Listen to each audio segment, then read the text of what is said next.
The theme of this year's show is Eyes on the Road. And in addition to that, this year there's a Wild West Wednesday reception in the evenings. It sounds like it'll be a great show and a very applicable theme, talking about AI.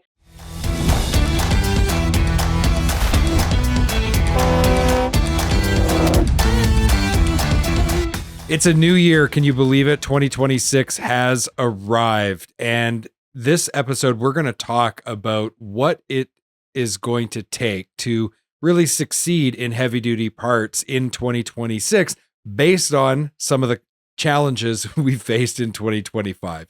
To help me with that, I am happy to have Jennifer Irvine here with me. Jennifer, welcome to the Heavy Duty Parts Report. So, yes, it's the start of the year. Actually, today starts HDAW. So, to kind of kick off 2026 in Grapevine, Texas.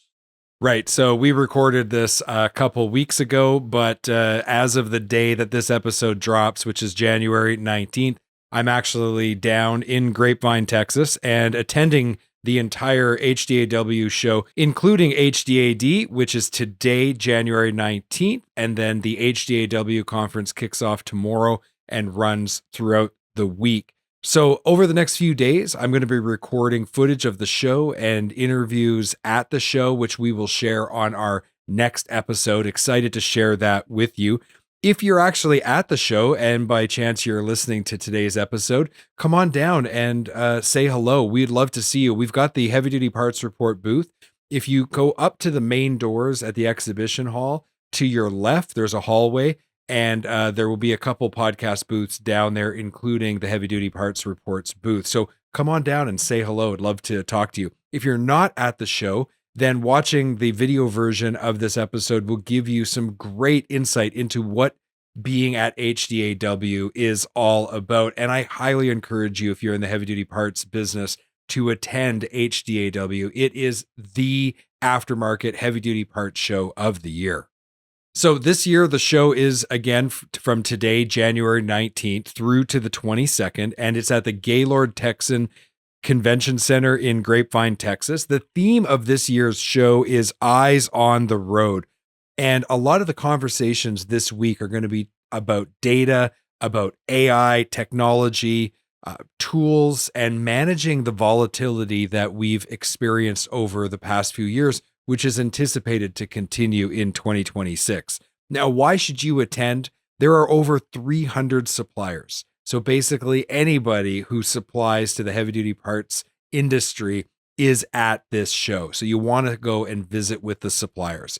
There are one-on-one business meetings, which allows suppliers and distributors to meet together to discuss what the plan is for 2026. In addition to that, there's education and networking events that are really built for the decision makers of heavy duty parts companies. So you want to be there.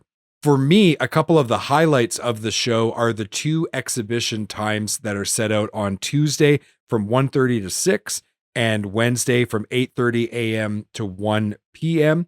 And in addition to that, this year there's a Wild West Wednesday reception in the evening. So I've got my cowboy boots and really, as an Albertan, in Texas, I'm going to feel right at home in this Wild West reception. So lots of reasons to come to the show, Jen. It sounds like it'll be a great show and a very applicable theme, talking about AI. Seems like AI is taking over everything right now. And then you talked about volatility. Yep, lots of that happening in the world and in the industry.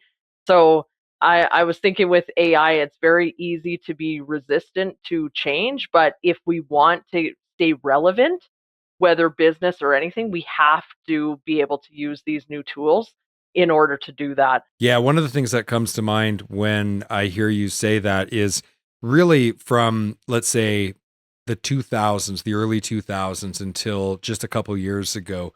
That was really what they call Web 2.0. And there's a lot of heavy duty parts companies that very slowly adopted that Web 2.0 technology. Think about e-commerce platforms, things like that. And it didn't necessarily detrimentally affect their business that they didn't adopt quickly. And it took time for that technology to develop and to really become prolific in the industry. That's not the case with what they are now calling Web 3.0 technology, which includes AI, it includes robotics. We are going to see the entire technological landscape change in months, not years. And so I think the time for slow adoption is over. And so there's a lot to think about, and there's a lot of decisions that need to be made, which can really affect the performance of the business. Okay, so I was looking actually yesterday with the help of AI, making a list of some of the things, the biggest things that business face as challenges in 2025, just to see if they seem like they'll continue in 2026, anything new that hasn't been an issue before. And of course, one of the biggest things, rising costs. That's hitting everybody. It doesn't matter if it's business, at home, you go buy a bag of groceries, you see costs are rising. And then there was several other things on the list as well. I know number 2 on the list was something you're interested in. Yeah. So, with all the talk of technology and how AI is going to take everybody's jobs and robots and robotics is going to replace everyone, it's interesting to me that people recruiting the right people and closing the gap on skilled people, which really does affect the heavy duty parts and trucking industry because so many of the positions are, really requiring skilled labor to be able to effectively do them. And that is still one of the biggest concerns of businesses both in 2025 and going on into 2026. So it's interesting, right? There's all this hype about AI robots, but people at the end of the day still are the heart of this business. Yeah, so it's finding the talent. That's a big issue to start with, but then retaining it. So no matter what, you're right. If you don't have the people, the right people, good people, trained people, or even if you can get them in the door and they leave, your business is still going to struggle. Yeah, so many of you know me as the host of the Heavy Duty Parts Report, but not everyone really sees the consulting business that kind of operates behind the scenes and that really provides us with not only a living, but also gives us the ability to work with so many different companies. One of the things that we actually do a lot of work with our clients on at the Heavy Duty Consulting Corporation is we work with them on building out a system that allows them to recruit and also to retain employees. And so, a big part of that, really, the foundation of that system is using psychometrics or personality profile assessments to be able to establish, first of all, if you are hiring for a specific role, what would be the ideal personality profile for somebody to not only be able to be in that role, but to be able to succeed at a high level. And then how do you screen candidates to see which of the people who are applying for that job actually match up to that profile and actually have those innate personality characteristics that would allow them to be really great in that position if they also have the necessary education, experience, and skills. And then from there, how do you align each position in your company with the staff that you already have to ensure that each person is really leaning into their strengths? Because when you have that environment where everybody is leaning into their strengths, that's where you see happiness in the job. You see, retention rates really skyrocket because people start saying, look, I love my job. I get to do what I'm really good at every day. And the stuff I'm not so good at, they found someone else in the business who's awesome at that to do it. And so you can really see how that environment would spur a performance from the entire team and would get the business a lot of results. So I was just thinking because I read some comments online somewhere the other day and they were saying like I hate those kind of tests. I hate applying for a job and having these kind of tests and like what does that say about whether I can do the job? Like I know how to be a mechanic. I know how to do this, whatever. But I was thinking how even just for you and I, that we took those tests years ago in training to use them in our business. But the difference it's made, even just in understand, even just in marriage, honestly, right? When you can take those tests and you can understand better what motivates you as an employee, as a person. And not everybody is very introspective about that stuff, or thinks about it in terms of, oh, I need this, or this helps me to perform better or to work better or to be happier. All of us want to be happier. 2026, you're going to see tons of stuff of people. I want to be more content. I want to be more fulfilled. I want to be happy. So if we have better alignment in our life with our personality, it's going to really help with that. Yeah, and I actually look at it from a different perspective. I say that a company who takes the time to do that level of assessment when they're evaluating you for a job is really a signal that they really care deeply about finding someone who's going to fit into their company and be able to work there for a very long time and to be very happy in their job. And while there are certain standards where we have to do certain jobs the same way, so for example, there's standards around how to repair a commercial vehicle, there is differences in the way one shop operates over another. Or there are differences in the way one company goes to market in the sales department over another, as another example. And so when you come across a company who's taking the time to do that assessment, they are looking for a specific type of person. And if you are that person and you have that relevant education, experience, and skills in addition to a good match, that's a signal to you that this is a company and this is a job you should really take seriously about trying to be, join that company and fill that position, because you have a signal there that tells you, hey, look, if I did the assessment and they hired me, that must mean that I'm a really good fit for that model that they've created. And that's a signal to me that, hey, I think I'm going to probably be pretty happy and successful in this job. So I think if you look at it from a positive point of view, on the flip side of that, if they don't, then they're telling you something. They're saying that in their business, in their culture, and in the way that they've structured that job, you would actually struggle to be at your best in that position. So they're telling you something positive there, because they're saying, look, this is not the right spot for you, which frees you up to pursue a job with someone else where you would be a good fit.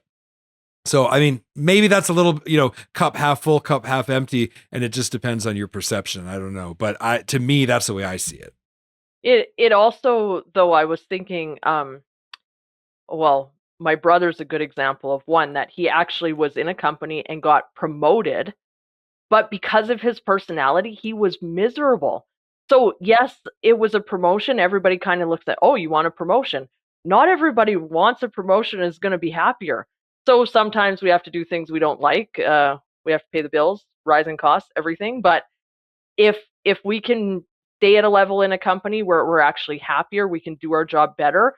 We can feel every day like we're doing a good job instead of getting bumped up and being miserable or feeling like every day you're not doing well. That's not a good place to be. So those assessments can tell those things too.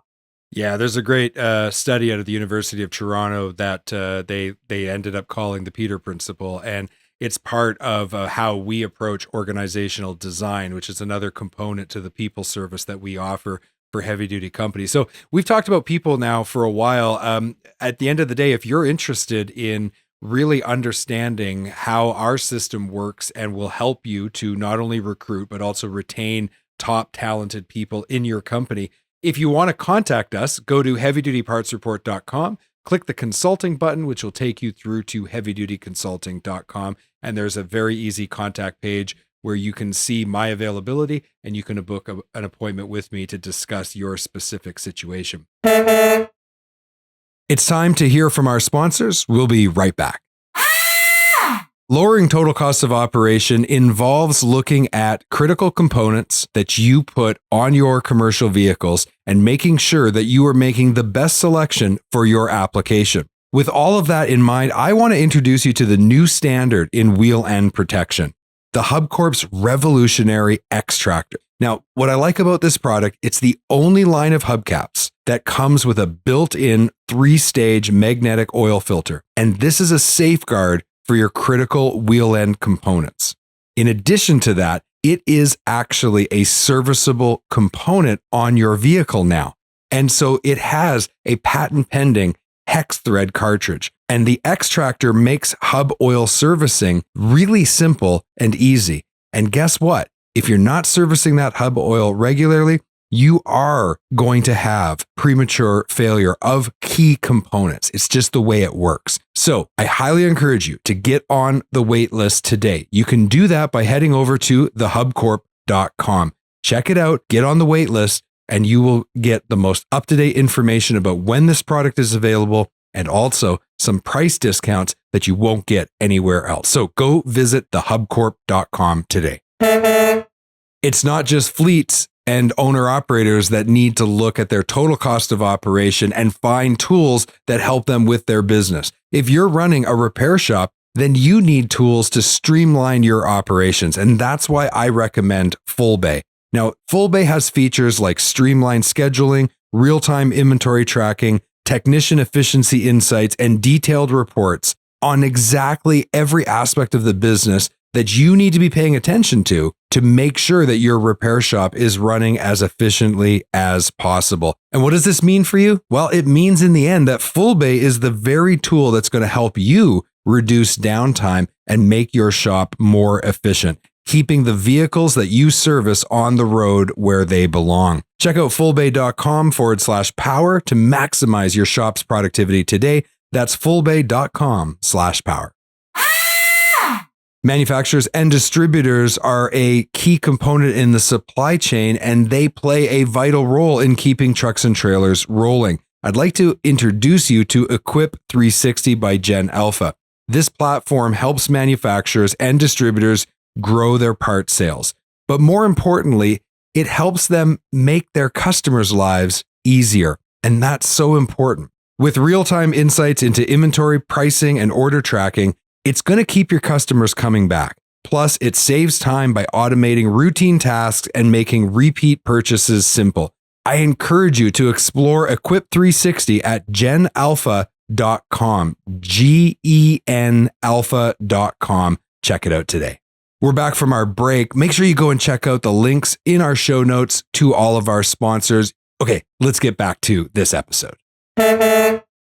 Jen, before the break, we talked about AI. We talked about the challenges around recruiting and retaining people. You had kind of built a list of the top problems that heavy-duty companies are going to face in 2026. What's the next one?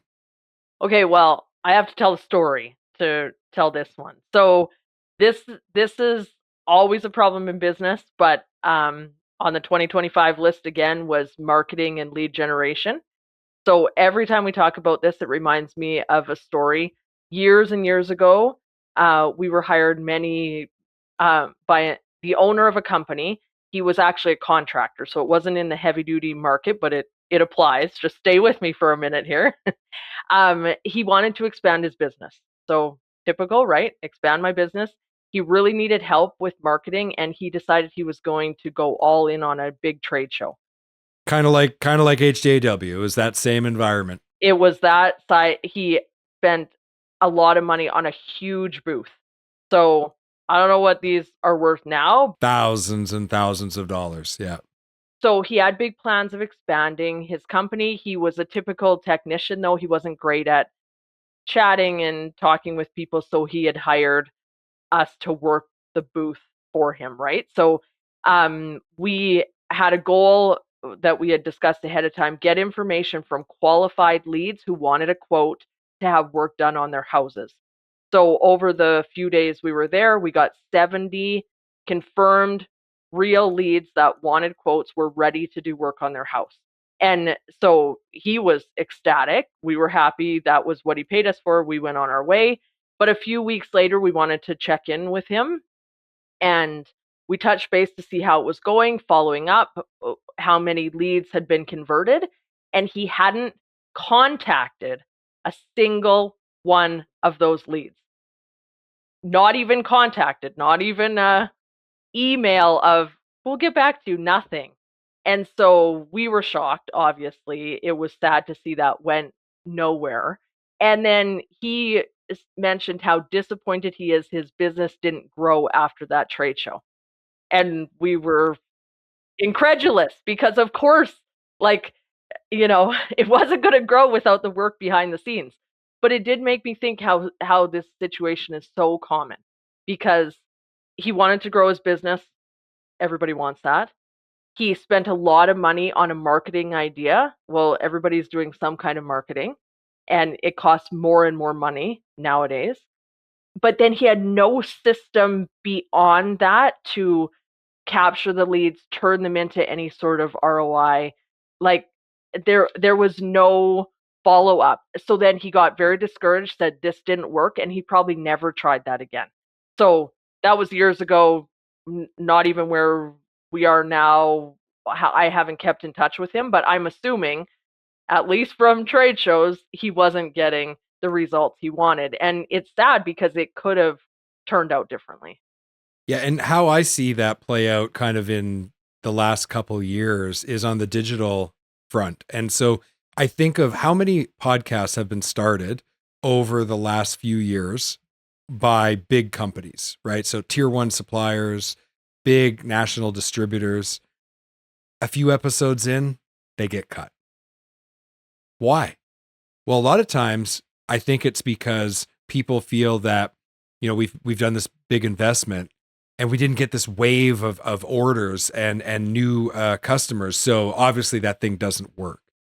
But the reality is that brand awareness and building a marketing machine that drives leads to your business, especially in B2B, is not a linear type of proposition. If you're selling a specific product, let's say on an e-commerce website, and you run an ad for that part number, it's pretty easy to track the ROI, right? I spent $10 in advertising.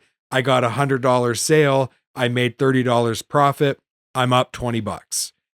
That's much easier to measure. But when you are trying to build a B2B brand in a marketplace and you're trying to establish that, and what I see a lot of business leaders do is they look at other companies that have done it successfully and they go, we want that. So we're going to start a podcast. We're going to do all this kind of digital marketing. We're going to fire up a bunch of social media channels. And then they're really, really disappointed by the results. But what they don't realize is that oftentimes it takes a long time to develop a foundation of and establish that brand in that digital way. And in addition to that, each year things are changing so quickly. The algorithms are changing. What the social platforms are looking for is changing. The cost of marketing and advertising is going up. And so it's really difficult for companies who are looking at things in a narrow quarter by quarter kind of perspective to make the long-term investment and make that work. And they often abandon these endeavors way too soon. And speaking of e-commerce, it's another area where I've seen a lot of businesses spend a lot of money, but not get a lot of results because they might just be looking at it incorrectly. If you want to go back to episode 355, where I interviewed Chris Harrington from Gen Alpha, a sponsor of the show, but also the only e-commerce platform we recommend for heavy duty parts distributors and manufacturers, she talked a lot about how the e-commerce environment, that's your digital presence. That's where people come to do business with you. And just like in your physical presence, when they come to your store, they come to your place of business, they're not just there to buy something. A lot of times they're there to get information, to talk to the accounting department, to maybe get technical specs, to deal with a warranty. And all of that's happening on your e-commerce site in 2025 and going into 2026. So you have to have a very different perspective when it comes to marketing. I think that I bring a unique perspective because I have worked both in the large corporate world and also, we've been running this podcast for many years. We've done a lot of our own small businesses over the years. So we understand how this stuff all works and how you have to put it together to be successful. So if you're interested in really expanding your marketing and sales and your digital presence, definitely we would like to talk to you. Again, just go over to our website, hit the consulting button, and book an appointment with me. You can do that by going to the contact page and you'll see my calendar so you can see all my availability. Yeah, just when you're saying that about e-commerce, I know some companies, shopping online, we're in a small town where we live, so there's not a lot here unless you're shopping online. And I know there's some companies I've gone to their e-commerce, gone to their website, and if it's a brutal experience, I'm not shopping there again. And so same with heavy duty parts companies, we don't want to make it harder for people to do business with us because everything is fast. I mean, years when we were teenagers, we waited for the dial-up sound for the internet. We're not now. If it's more than a second on my phone, I'm like, well, I'm not dealing with this. I don't have time for this. So we do have to, our expectation has gone up of how fast and how good things have to run. But with that, to keep pace, companies have to follow suit.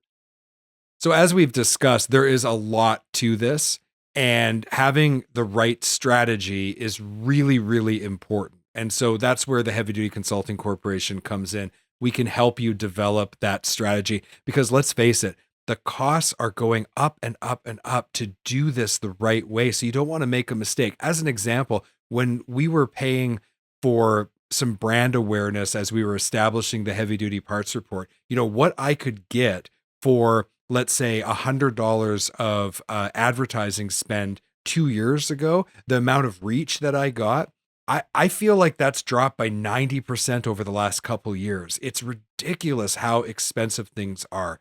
And that, I don't think that trend's going to change anytime soon.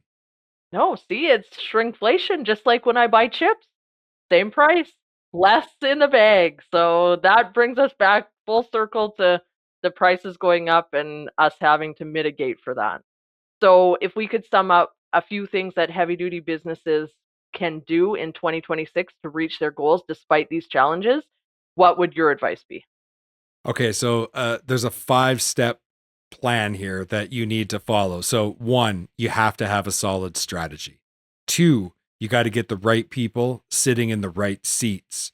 Three, you have to focus on the things that are going to move the needle towards your goals and help you fulfill the strategic intent of your strategy and your business plan. And that means also, four, reducing the size of your sales prevention department. We didn't really talk about that in today's episode, but that is a recurring theme that I see over and over again inside of companies. Companies do things, they get in their own way, they make it harder for customers to do business with them than necessary, and therefore they really don't ever get the full results that they should be getting if they were to really focus on reducing that sales prevention department. So you got to take a look at that. And five, you're going to need to invest in technology. It has to be part of your overall strategy. So whether you're talking about a new e-commerce platform and going with Gen Alpha, or you're talking, if you're a repair shop, about a shop management software system like Fullbay. If you are in the sales game and you're running a sales company where you got to sell parts and you got to sell service, then you should look at Minecart, which is an AI powered sales enablement tool. They're a new partner of ours, and we're going to be talking a lot more about them in 2026. But I think that that is one amazing tool. You might want to also look at the systems of your business, or you might want to develop some custom software that allows your company to be, more productive and to reduce the cost of doing something of a specific function. And we've got a partner there, Nomadic Software. We've had them on the podcast before. Just an amazing no code, low code company that can develop and customize software for your business. And then finally, with people, you've got to look at traits. So these are all partners of ours, but they're not just paying partners. They're companies I actually have ties to, that I have worked with. I have used their solutions myself. I know they work. And that's why I recommend them to the heavy duty parts industry. So there's a lot there. And sometimes it's really nice to have somebody to help guide you through step by step by step, not only the development of the strategy, but the execution of that. And that's where the Heavy Duty Consulting Corporation comes in. And so we are really excited about 2026, where we get to continue to work with great heavy duty people in awesome heavy duty businesses. And our goal is to help them to really unleash the full potential that is within both their business and the people who work for them. So that's what 2026 is about for us. Yeah, I was thinking how many ads I've seen for get a fitness coach, right? Well, the idea, well, why can't we do it ourselves? We know, eat less, exercise more. Like it's simple, simple. But I'm still maybe it's the chips thing. Okay, fair enough. But people get a fitness coach, right? Because it's hard to do it yourself, even if you know what to do. tons of ads for therapy now, online therapy, BetterHelp, stuff like that. Like, yes, don't yell at your family. You'll have a better family. But tons of people that, okay, they still want to talk to a professional and get that help walking through. I think of this as the same way. A lot of companies, okay, well, I don't need a business consultant. Like, I I I know, okay, get my sales up, get my costs down, it's fine. It's not that easy. And when you're in it, it's very hard to see the forest for the trees. So this, no matter what, for coaching, consulting, it really helps you to be able to take that objective point of view where someone else can go, my emotions aren't involved here. If you did XYZ, this would help a lot. And sometimes it's so obvious, it's staring us in the face, but we can't do it without that help. So that's what I really think, especially what you're able to help heavy duty businesses do. Well, and your clients often refer to you as the business therapist. And so I think depending on who you're working with, whether it's me in heavy duty parts or if you're in the contracting world and you're working with Jen, she is an excellent business therapist, will help you through the tough times. And I think I like to think of myself as somebody who can provide you with a perspective and guidance and a direction that will really help you to accomplish your goals. You've been listening to the Heavy Duty Parts Report. My name is Jamie Irvine, and I've had Jen Irvine with me today. We've been talking about the challenges heavy duty parts businesses will face in 2026 and beyond, and we look forward to continuing to provide you with heavy duty parts content.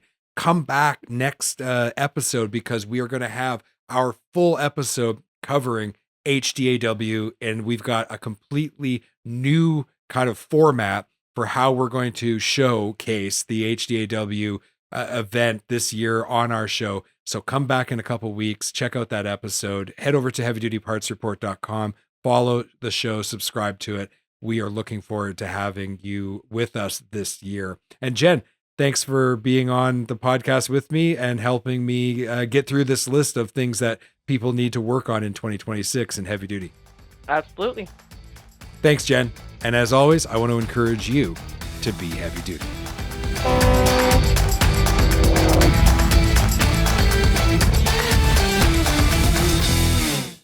Thank you for watching this video.